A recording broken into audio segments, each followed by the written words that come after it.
Don't let the rug be pulled out from underneath you when DC announces Brian Michael Bendis or one of his cronies receives the keys to Batman, beginning with issue 100. DC Comics recently announced James Tynion IV, Tony Daniel, Dani Miki, and Tomeu Morey are the newest creative team on Batman. Fans of the Gotham Knight have been waiting on pins and needles for this information. While this isn't the most exciting choice DC management could have made, all four creators have worked extensively with DC's flagship character in the past. There's actually a lot to like about the new team, but it's not all puppy dogs and ice cream in Gotham City. I'm going to lay out my list of the good, the bad, and the ugly of the latest team behind the Caped Crusader. Full disclosure, I came away with 3 good points, 1 bad point, and an ugly point that might not even happen. So my perspective on the new Batman creative team is mostly positive. The good news is, Tom King lowered the bar for Batman so far, there's literally no way to go but up. Newsarama is reporting, writer James Tynion IV and artist Tony Daniel, Dani Miki, and Tomeu Morey will take over as Batman creative team following the impending departure of writer Tom King. DC co-publisher Dan Didio made the announcement for September 21's Batman Day celebration during an event at New York City's Barnes & Noble Union Square. All 4 creators have worked on different volumes of Detective Comics, which Tynion penned during the DC Rebirth era. Daniel, Miki, and Morey have all previously worked on the Batman core title. I loved writing Batman stories for Batman Eternal, Detective Comics, and even Batman Teenage Mutant Ninja Turtles, but my desire to tell a Batman story, one focusing solely on Bruce Wayne instead of an ensemble, is what drove me back to the Batcave, said Tynion in a statement. I want to dig deep into the Bat himself and tell an epic story that pushes him to his absolute limits. I want to tell a Batman story like the kinds I grew up loving, one that embraces the horror and gothic elegance of Gotham and dives deep into Batman's greatest villains. I am very excited about this new stage for Batman, about being able to work with the entire creative team, added Morey.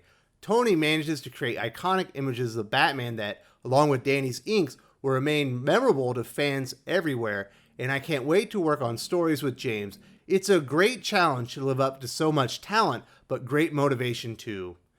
I'm totally excited about reuniting with Tony Daniel and Tomeu Morey, Miki said.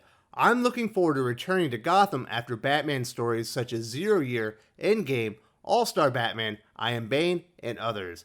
Getting to work on Batman along with Tony, Tomeu, and James is going to be a great ride. Gotham City is my home, and it's good to be home.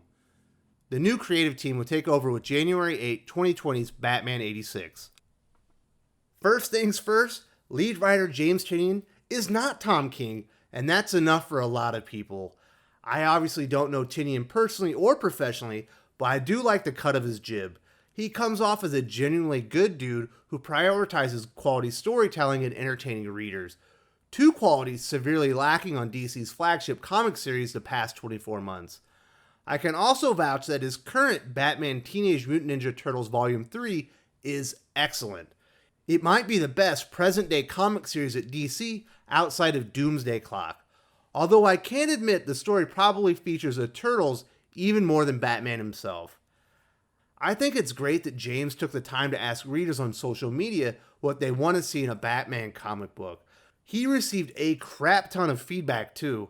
Do I think he's going to take all this to heart? Probably not. It sounds like he's got the initial trajectory of his story mapped out, which I'll get to in a second. But letting Batman fans vent some of their frustrations and letting their voices be heard judgment-free is a great first step to establishing a better rapport with readers.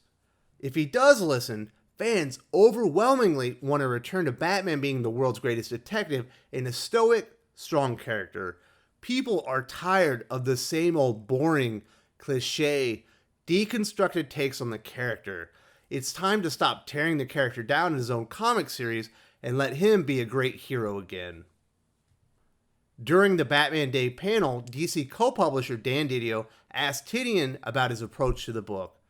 In the past, it's always been Jim Gordon on the roof of the GCPD or Alfred in the Batcave. There have been bigger things in the pages of both Batman and the Batman Who Laughs miniseries and everything surrounding it that throw a big wrench into that. The 2 constants that connect him to Gotham are off the table or changed in some way. People will be stepping into those roles. One of them is Wayne Enterprises and Lucius Fox, who is a character I obviously love, but he's a character who will definitely be showing up.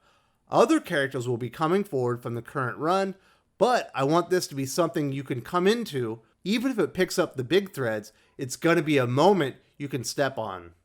It's the story I'm telling. The family will inevitably show up in some way, but this is Bruce front and center. And really, it's the villains. Batman has the best rogues gallery in comics, and there's a major rogue who is now very close to him. There's a lot of big stuff coming. I like that Tynion is acknowledging two issues he has to overcome immediately: the execution of Bruce's surrogate father Alfred at the hands of Bane, and Commissioner Gordon being one of the infected in the Year the Villain story arc, which should complete in March. Of course, we don't know the fate of Gordon quite yet, but based on solicitation information from December's Batman 85, Alfred is very much deceased. Lucius Fox makes a lot of sense to help fill those roles for Batman moving forward. I pray to God Tynion doesn't try to replace Alfred with Catwoman. Plenty of readers are fed up with the romance angle, and the two are set to star in their own event series from Tom King and Clayman anyway. Hopefully he doesn't overthink this. The most natural fits to aid Bruce in his mission to protect the citizens of Gotham are Dick Grayson or Tim Drake. I think I've talked enough about the good implications of James Tynion being the writer. Time to move on to my second good point about the announcement. Tony Daniel is a phenomenal Batman artist and a great guy to boot. I personally couldn't be happier to see him get another extended run with Batman. Tony has an excellent sense for what makes a character look and feel amazing. During a 2010 interview with Time.com, Tony had this to say about what makes Batman comics look good. For him, just running around with the scalloped cape and cowl and his shadows. Gotham City is like a second character, the film noir style, a little bit of Blade Runner. When you have those elements together, it's easy to be drawn in as a reader. That is a fantastic approach to the character and rings just as true today as it did 9 years ago. Gotham is probably the second most important visual character in Batman, and Tony gets that.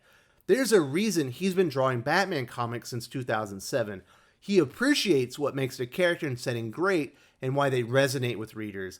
I honestly can't think of an artist I would rather have paired with Tynion to help revive Batman after years of abuse. In addition to the new creative team comicbook.com reports, Dan Didio, Tynion, Scott Snyder, Brad Walker, and Peter Tomasi all spoke about what's coming up for Batman. During that conversation, it was revealed that Nightwing would be returning in 2020, so it seems the days of Rick Grayson are limited. For those not familiar with the recent Nightwing stories, the book is still called Nightwing, but Grayson hasn't actually been Nightwing for quite a while. Ever since he was shot in the head by KG Beast, he has had amnesia and doesn't have an emotional connection to his friends or family in the Batverse. That's led him to adopting a new identity as Rick Grayson and a job as a taxi driver, though he's been moonlighting as a vigilante because you can't get rid of the hero completely. I can't even begin to express the amount of jubilation I feel hearing this news. Nightwing and Hal Jordan Green Lantern are my two favorite DC Comics characters. After Tom King ordered the code red on Dick Grayson in Batman 55, the Nightwing series has been absolute trash. Initially, Ben Percy was supposed to keep writing the series with the new Rick Grayson character, but creative differences led to an abrupt departure. Scott Lobdell took over on short notice, but a Nightwing series without Dick Grayson or Nightwing proved well beyond his abilities. Finally, Dan Jurgens came aboard, and even he can't get the series to work with Rick Grayson. Basically, a group of police officers and firefighters found Rick's old Nightwing uniforms and became a team of Nightwings. Babs and Alfred try to help Rick heal, but he refused because he didn't want to be Dick Grayson again. But he still kind of wants to be a superhero. Needless to say, the series has been an unmitigated disaster. Jurgens did his absolute best and even made a couple of the Nightwings compelling to a degree, but every time Rick Grayson arrives on the page, the series doesn't work. My good friend Dylan from the Real Comic Book Gamer YouTube just did a great rundown of the current state of Nightwing and what's wrong with the series. I'm going to drop a link in the video description and during the end screens. I highly encourage you to check it out if you haven't already. after this video is over, of course. I can't wait to see what Jurgens can do with the series with Dick Grayson and Nightwing restored. I so badly want to start reading Nightwing again. Thank you very much to James Tynion and Tony Daniel for fixing the travesty that is Rick Grayson. Now that I covered my 3 good points about the new Batman creative team, time for me to counterpoint myself and talk about what I don't like about the announcement. James Tynion was the writer for Detective Comics during Rebirth, and in my opinion, it sucked. It was all about drama within the Bat family, and honestly, it was portrayed as if Bruce had ruined all his understudies' lives. There was even a time travel story that was borderline heinous. I read Batman for action and detective work, not sci-fi mumbo-jumbo like that. If you enjoyed his Detective Comics run, this is likely a positive for you. But I remember him making Tim Drake one of the biggest douche characters I've ever read. James Tynion's Tim Drake made Damian read like Superman, and I can't stand Damian unless he's with John Kent or Dick Grayson. John's the only character that takes the edge off of Damian, and Dick is the only one who puts him in his place regularly. Needless to say, if Batman becomes a Bat Family book under Tynion, I'll check out immediately. I've had more than my share of angsty Batman understudies to last a lifetime. And that goes double for the first signs of another James Tynion Batman time travel story. Gross. I think I've made my feelings clear about Tynion's Detective Comics run. Now it's time to hit the ugly about this announcement. There's a very good chance this is a limited run for Tynion and Daniel on the series. Earlier this month, there were numerous reports that Luke Fox, aka Batwing, will take up the mantle of Batman in 2020. If this is still in play, and I can't confirm that because nobody at DC is talking anymore, Tynion's Batman is likely just a placeholder until Brian Michael Bendis or one of his cronies takes over Batman at issue 100 and Bruce exits Gotham to work on his relationship with Selina Kyle in the pages of Tom King's Batman Catwoman event series. It wouldn't surprise me for a second if Dan Didio was just placing Tynion here to get some space between King and Bendis, because he knows the announcement will be universally dumped on by Batman readers. But I am willing to acknowledge maybe DC read the tea leaves and recognized Batman isn't quite ready for another round of character assassination via Brian Michael Bendis. But I guarantee you Bendis will take the Dark Knight for a spin sometime in the near future, and I predict his Batman run will be even worse than Tom King's. His current work on Superman, Action Comics, Event Leviathan, and Legion of Superheroes Millennium are establishing a new benchmark for what low-quality writing can be. His current DC work is making his run with Riri Williams' Iron Man look Eisner-worthy in comparison. That just about does it, folks. My version of the good, the bad, and the ugly regarding DC's newest Batman creative team, James Tynion IV, Tony Daniel, Dani Miki, and Tomeu Morey. Despite my feelings about Tynion's terrible Detective Comics run, I see this as a major step up from Tom King. He's saying the right things and reaching out to readers, which is very smart. Tony Daniels is absolutely the right artistic choice for this series. He's a Batman staple, and weary readers know they'll receive visuals worthy of the character. Returning Dick Grayson Nightwing back to the DC fold is a great move that will leave many DC fans very happy.